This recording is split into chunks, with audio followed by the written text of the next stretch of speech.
ठीक नहीं किया उसने, गलत किया। तो सदे से रहने के लायक भी नहीं, बचकाना स्टेटमेंट था उसका। समाज को तोड़ने का एक उसने प्लानिंग रखी, उनकी चलेगी नहीं, बचा नहीं सकते वो। अपने आप को कपड़ों से बाहर मारने लग गए, फ्लाइंग किस दे देते थे। जी, नमस्ते। मेरे साथ मौजूद हैं राज्यसभा सांसद मदन जी राठौड़। न्यूज 18 पर आपका बहुत बहुत स्वागत है। सबसे पहला सवाल मैं ये दागना चाहता हूँ आपके सामने कि जिस तरह से असदुद्दीन ओवैसी ने जय फिलिस्तीन का नारा लगाया और जब सारे सांसद शपथ ले रहे थे, तो आप इसको कितना कैसा मानते हैं? इस बयान को लेकर आप क्या कहना चाहते हैं? पहली बात तो ये है कि किसी भी सांसद को शपथ लेने के लिए एक प्रक्रिया है, और उस प्रक्रिया में निर्धारित शब्दावली के अलावा किसी भी प्रकार का कोई शब्द नहीं बोलना चाहिए, ये तय किया हुआ है। और वैसे आज हमारी वहाँ एनडीए की भी संयुक्त बैठक हुई थी, उसके अंदर भी ये विषय आया, एक समिति गठित की गई, और वो समिति अब ये तय करेगी कि किसी भी कीमत पर किसी भी सदस्य को अन्यथा बोलने की जरूरत नहीं है, नहीं बोलेगा वो। और उसने जो ये बोला है, मैं सोचता हूँ कि उस ओवैसी ने ठीक नहीं किया, बहुत गलत बोला। और उसी समय कई माननीय सदस्यों ने भी ऐतराज किया, और स्वयं जो स्पीकर है, प्रोटेम स्पीकर, उन्होंने भी ऐतराज किया कि ठीक नहीं किया उसने, गलत किया। लेकिन जिस तरह से ओवैसी जी ने कहा था कि जय फिलिस्तीन, कल को कोई सांसद जी नारा लगा दे कि जय चीन, या मान लो कि बहुत ही एक्सट्रीमिस्ट आ जाए, वो बोल दे जय पाकिस्तान, तो ये कितना खतरनाक है ये बयान? अराष्ट्रीय है, मतलब किसी भी कीमत पर उसको दूसरे देश की जय बोलने का राइट ही नहीं है। वो पहले अपने देश की चिंता करे, देशभक्ति इसी में है, और उसको देशभक्त बनना चाहिए। जब वो संविधान की शपथ ले रहा है, जनता ने जिता करके भेजा है, भारतीय संसद के अंदर वो पहुंच रहा है, तो मर्यादा रखनी पड़ेगी।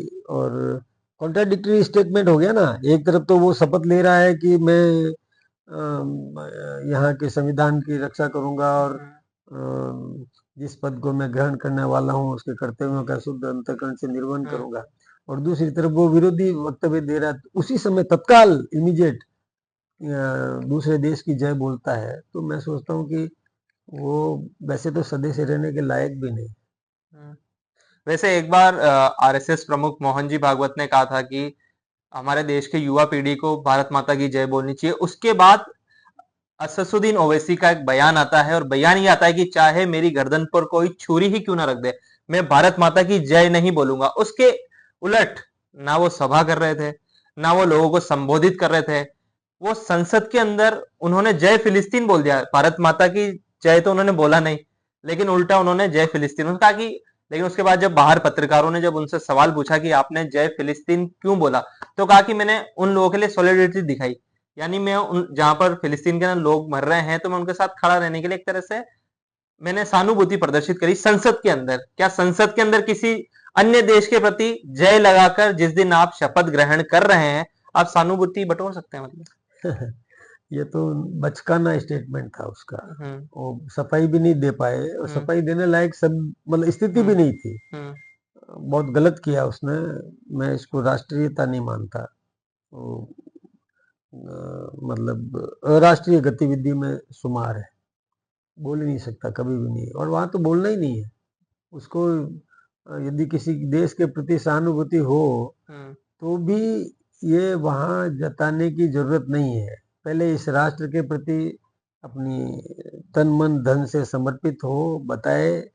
और किसी दूसरे देश के प्रति भी उसके मन में यदि है तो हमको कोई दिक्कत नहीं है, लेकिन राष्ट्रीयता पहले। तो एक तरह से उन्होंने पहले ये भी एक नारा लगाया था कि जय भीम और जय मीम, तो क्या उसकी जगह जय भीम जय हिंदू नहीं हो सकता?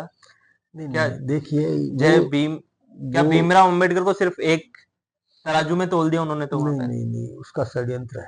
हम्म ये उसका एक षड्यंत्र है कि वो जय भीम बोल करके, यानी उसका मैसेज ये देना चाहता था कि अनुसूचित वर्ग को भी हम अपने साथ लेना चाहते हैं, हम्म और मुस्लिम वर्ग को भी हम अपने साथ, यानी वो हिंदू समाज को तोड़ने का एक कुत्सित षड्यंत्र उसका है। वो हमें बिखोरना चाहता है। और वो सोचता है मैं जय भीम बोलूंगा तो उस वर्ग की, यानी भीम तो हम सबका है, हम्म लेकिन वो उसके मन में इस प्रकार का है कि भीम का मतलब एससी, हम्म, वो अपने आपको ऐसा सोचता है, तो समाज को तोड़ने का एक उसने प्लानिंग रखी, हम्म, उनके प्रति सहानुभूति दिखा करके अपनत्व तो साबित करने की कोशिश की। हम्म, ये भी उसने गलत किया वैसे। हम्म, मैं तो पहली बात तो यह है कि किसी भी प्रकार का उसको बोलना ही नहीं है, कुछ भी नहीं बोलना है। हम्म, भारत माता की जय बोलो, यहाँ तक तो ठीक है, हम्म। इसके अलावा कुछ भी बोलना नहीं है। तो गलत बोला उन्होंने। उन्होंने प्लानिंग तो कर ली है। आपकी तरफ से क्या काउंटर हो रहा है, आपकी पार्टी की तरफ से? नहीं, हमने तो देखिए हम्म, उसको, उसकी निंदा करी है। हम्म, हमने ये भी प्रयास किया है, अभी जैसे समिति का गठन किया है, हम्म, वो समिति ये तय करेगी कि भविष्य में कोई भी किसी भी प्रकार का निर्धारित मापदंड के अलावा, हम्म, निर्धारित शब्दावली के अलावा कुछ भी नहीं बोले, हम्म, और यदि बोलेगा तो उसकी सदस्यता नहीं मानी जाएगी। हम्म, यदि शपथ के साथ में उसने कुछ भी बोला है तो उसकी सदस्यता नहीं मानी जाएगी, हम्म, वो सदस्य बना ही नहीं। उसको तो उन्हीं शब्दों में ही बोलना पड़ेगा। ये तय करेगी, वो समिति तय करेगी, उसमें सभी दलों के सदस्य उसमें सम्मिलित होंगे, यानी अनुपातिक दृष्टि से कि बीजेपी के मेंबर्स है कितने, उनके हैं, सभी दलों के प्रतिनिधियों को उसमें सम्मिलित करते हुए ये तय हो जाएगा। फिर कोई जिंदगी में बोल नहीं पाएगा। और दूसरा, हम तो ये समाज को सावधान कर रहे हैं कि ऐसे कोई षड्यंत्रकारी आए तो उनको किसी भी प्रकार का महत्व नहीं दिया जाना चाहिए। ये दुर्भाग्य है हिंदुस्तान में कि ऐसे लोग भी जीत करके आ जाते हैं जिनकी राष्ट्रीयता इस देश के साथ में जुड़ी हुई नहीं है। ऐसे लोग जीत के आ रहे हैं, लेकिन उनकी चलेगी नहीं। उनको निश्चित रूप से और मतलब सही लाइन पे आना पड़ेगा या फिर उनको हटना पड़ेगा। नरेंद्र मोदी जब भाषण दे रहे थे उस टाइम बहुत शोरगुल हो रहा था, और उससे पहले आपने देखा होगा जब राहुल गांधी बोल रहे थे उतना शोरगुल नहीं हो रहा था। जैसे ही प्रधानमंत्री अपना वक्तव्य देना है उस टाइम अचानक इतना शोरगुल होना, डिस्टरबेंस करना, तो इस पर क्या कहना चाहेंगे आप? देखिए, वो अति उत्साह में आ गए विपक्ष, हम्म, और ओवर पचाया नहीं जाता है, हम्म, पचा नहीं सकते वो। हम्म, यानी उनको थोड़ा 99 सीटें कांग्रेस को मिल गई, और जो ये गठबंधन नया बना है, I dot N dot D hmm, dot I hmm, dot A hmm, dot, तो इसको ये 234 सीटें आने से ये अपने आप को कपड़ों से बाहर मानने लग गए कि हम्म, हम तो बस अब हम ही हम हैं। हम्म, बहुमत का उन्होंने सम्मान नहीं किया। हम्म, जबकि चुनाव पूर्व जो गठजोड़ गठबंधन बना है तो उसका बहुमत है, तो उसको वो पचा नहीं, मतलब वो स्वीकार नहीं कर रहे हैं। ये हिंदुस्तान के इतिहास में बहुत कम ऐसे अवसर आए होंगे जबकि नेता सदन का यदि बोल रहा है तो कोई डिस्टर्ब नहीं करता है। आज राज्यसभा में बोला ना, हमारे राज्यसभा में नड्डा जी बोले, हम्म, किसी ने एक लफ्ज नहीं बोला नड्डा जी के पूरे भाषण तक, एक ने नहीं बोला। तो ये तो गरिमा यहाँ थी, वहां बचकाना स्थितियां हैं। अब वो राहुल जी कैसे कैसे नारे लगाने लग गए, हिंदू समाज के साथ हिंसा को जोड़ने लग गए। हम्म। एक तरफ तो वो भाई जनेऊ पहन करके, उल्टी सुल्टी पहने, कैसे भी पहने, जनेऊ पहन मैं आपको करके। रोकना चाहता हूँ, उन्होंने शंकर भगवान की तस्वीर भी दिखाई। उसके बाद जो बात हुई हिंदू समाज हिंसक है, मतलब इस तरह का जो बात आई है सदन के पटल पे, उसके बाद तो डिलीट भी कर दिया गया हालांकि। उस पर क्या कहना चाहते हैं? आपकी तस्वीर दिखाना, उसके बाद इस तरह की, वो कहना है कि बीजेपी नहीं, वालों ने ही इस तरह का, मतलब जो मेरा जो बात कही थी जो, उसको गलत तोड़ मरोड़ के पेश किया गया। सदन में बोला है, बीजेपी वालों ने क्या किया? हम्म, बीजेपी वाले तो कंडेम कर रहे थे कि ये तुम क्या बोल रहे हो, हम्म, यानी नादानगी की पराकाष्ठा हो गई। और एक तो देखिए सदन के अंदर उठ करके और हम्म, अखिलेश जी से हाथ मिलाना और ऐसे हम्म, करना, और हम्म, जैसे कोई मतलब हम्म, हमने गढ़ जीत लिया है, हम्म, और फिर ऐसे ऐसे बोल देना। हम्म, और उनको ये पता ही नहीं है कि हम्म, सदन की मर्यादा कैसे होती है। वो तो हम्म, उनकी आदत है, पहले कभी आंख मार देते थे, हम्म, कभी वो फ्लाइंग किस दे देते थे, हम्म, कभी उठ करके और मोदी जी के गले मिल जाते थे। हम्म, यानी वो अमर्यादित काम है उसका, वो बचकाना हरकत अभी गई नहीं। और वो इस प्रकार से हिंदुओं को हिंसा के साथ जोड़ना, मैं सोचता हूँ कि अब देखिए इसके राजनीतिक लाभ तो उसको होना नहीं है, इसको तो हम्म, हानि होनी है। हम्म, लेकिन संसद की एक मर्यादा होती है, हम्म, सर्वोच्च सदन है हिंदुस्तान का। हम्म, यहाँ कोई व्यक्ति आया है तो उसको गरिमापूर्ण अपना व्यवहार रखना पड़ता है। और फिर वो नेता प्रतिपक्ष है, तो उसको तो और गरिमा रखनी पड़ती। अब जब प्रधानमंत्री जी बोल रहे थे और वो हंगामा कर रहे थे, तो ये अच्छी बात नहीं है। देश की जनता इसको बर्दाश्त नहीं करेगी। देश की जनता उनको कंडेम करेगी। देश की जनता ये कहेगी कि कैसे लोगों को हमने जिता के भेज दिया।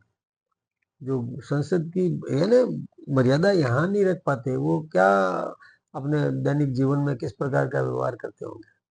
मैं सोचता हूँ कि ये मतलब कभी सुधरेंगे नहीं, जैसा इनका व्यवहार है। राहुल जी गांधी के ऊपर ही बात चल रही, तो एक प्रश्न और मैं पूछना चाहता हूँ कि जब राहुल गांधी जी ने बोला कि जब मैं लोकसभा स्पीकर से मिला तो उन्होंने मुझसे हाथ, आंखों से आंखें मिलाकर हाथ मिलाया, लेकिन जब लोकसभा स्पीकर प्रधानमंत्री से मिले तो उनके सामने झुक गए। उसके बाद लोकसभा स्पीकर ने ये बयान दिया, उन्होंने बताया कि ये मेरी संस्कृति है कि जो मैं बड़े होते मैं उनके सामने झुकूं, उनका सम्मान करूं, और जो मेरे बराबर है या जो मुझसे छोटा है मैं उनसे वैसा ही व्यवहार करूं। तो इस पर क्या कहना चाहते हैं आप? इस पर तो मैं ये कहूंगा कि यदि राहुल जी ये अपेक्षा करे हम्म, कि स्पीकर उनके सामने झुके, तो ये तो मैं सोचता हूँ कि ऐसी अपेक्षा करना ही अपने आप में बहुत छोटा मन वाला हो गया। ये उम्मीद करना भी गलत है। स्पीकर से ये अपेक्षा करना मैं सोचता हूँ कि नादानी है। विपक्षी नेता इस बार बता रहे थे कि ये सरकार पूरे 5 साल पूरे नहीं कर पाएगी। इस पर क्या कहना है? क्योंकि वो कह रहे हैं कि इनकी 240 सीटें आई, लेकिन वो जो 99 जो सीटें आई है ना, वो 240 के ऊपर कहीं ना कहीं भारी पड़ रही है। वो ये बता रहे हैं कि हम ज्यादा भारी हैं, 240 से ज्यादा हैं हम। देखिए, हंगामा करना एक अलग चीज है, हम्म, विषय वस्तु पर चर्चा करना अलग चीज होती है। उसके लिए पढ़ना पड़ता है, उसके लिए तैयारी करनी पड़ती है, हम्म, उसके लिए कोई सार गर्भित तथ्य रखने पड़ते हैं। हम्म, और वो यदि कोई तैयारी नहीं करे तो वो हंगामा ही करेगा ना। और हंगामा करने से क्या मकसद हुआ? हंगामा करके डिस्टरबेंस कर लेगा। सरकार अपना काम करेगी। सरकार को तो अपना काम करना है, वो बिल पेश करेगी, जो पेपर्स सबमिट करने हैं वो करेगी, जो काम उनको करना है वो करेगी। सरकार तो अपना काम करेगी, वो हंगामा करते रहे, कोई दिक्कत की बात नहीं है। अब लेकिन वो कुछ गेन नहीं कर पाएंगे, इससे कुछ प्राप्त नहीं कर पाएंगे। इससे अच्छा ये होता कि वो जो हमारी कार्य प्रणाली है, व्यवस्था है, उसको पढ़ते, नियमावली को पढ़ते और पढ़ करके कोई भी सारगर्भित तथ्य रखते। सरकार देखिए, विपक्ष का अपना एक दायित्व होता है, सरकार की कमियां निकाल करके उजागर करना, ये विपक्ष का कर्तव्य होता है। विपक्ष कभी कभी सकारात्मक भी होता है, सुझाव भी देता है, अच्छे सुझाव देता है तो सरकार उसको स्वीकार भी करती है। लेकिन केवल हंगामा करेगा तो वो क्या सुझाव देगा? जो पढ़ेगा नहीं वो क्या सुझाव देगा? क्या तथ्य रखेगा? कुछ भी नहीं। वो केवल हाँ हो कर दिया। और इससे तो मैं सोचता हूँ कि विपक्ष अपनी भूमिका नहीं निभा रहा है। और राहुल गांधी जी एक ये भी कहते हैं कि जब हम पीएम के सामने देखते हैं तो मुस्कुराते नहीं है। तो क्या आंख मिलाए उनकी तरह फ्लाइंग किस करे? क्या सोचते हैं? वो अपेक्षा करते हैं। देखिए, जो व्यक्ति जैसा होता है ना, वो वैसा सोचता है। देखिए, प्रधानमंत्री जी बहुत गंभीर है। प्रधानमंत्री जी का व्यवहार बहुत उच्च स्तर का व्यवहार है। वो कभी भी हल्के स्तर की बात नहीं करते, ना सोचते हैं। वो कभी भी किसी से कोई अपेक्षा भी नहीं करते। वो बिल्कुल शांत चित्त होकर के हर समय देश को किस दिशा में कैसे बढ़ाना है उसी पर चिंतन मनन करते रहते हैं। हर व्यक्ति में कोई कमी भी होती है तो इसको कैसे ठीक किया जाए, उस दिशा वो इवन राहुल गांधी के लिए भी सोचते हैं हम्म, कि इनको भी कैसे संस्कारित किया जाए, कैसे ठीक किया जाए ताकि ये अपना व्यवहार ठीक करे। वो इनके बारे में भी सोचते हैं। वो तो ये चाहते हैं ना कि विपक्ष अपनी भूमिका निभाए और सही ढंग से काम करे। ये अपेक्षा तो वो करते ही हैं। चिंता में पड़ते ही हैं कि क्या करें, इस व्यक्ति को कैसे सुधारें, कैसे करें। तो वो भी चिंता की बात तो होती है।